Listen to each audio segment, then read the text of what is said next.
امر بالمعروف وزارت وايي حجاب یوازې چادري نه ده، نورې بڼې یې هم منو. د طالبانو د امر بالمعروف او نهي عن المنکر وزارت وایان عاکف مهاجر د حجاب د اجباري کېدو او له چادرۍ سره یې د محدودیت په اړه خپرو شویو موضوعاتو ته غبرګون ښودلی دی. نوموړي ویلي چې دوی چادري د حجاب د یوې غوره بڼې په توګه یاد کړی، که نه حتمي نه ده چې خامخا به ټولې ښځې او نجونې چادرۍ اغوندي. د هغه په وینا د حجاب بڼه دود شوې نورې مروجې بڼې لکه عربي حجاب په کلیوالو سیمو کې لوی ټیکري چې د ښځینه ټول وجود ورسره ستر کې وي، دا هم د حجاب په توګه د منلو وړ دي.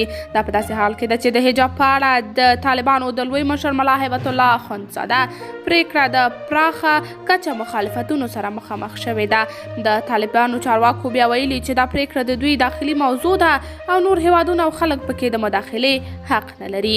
د یادونې وړ ده چې امریکا د حجاب د اجباري کېدو او د سرغړونکو میرمنو او نجونو د سرپرستانو د بندي کېدو او محکمې د پریکړې په غبرګون کې پر طالبانو د بندیزونو د لګولو خبرداری ورکړی، خو طالبان وایي چې په دې اړه د چا د څرګندونو حق او اړتیا نه ویني.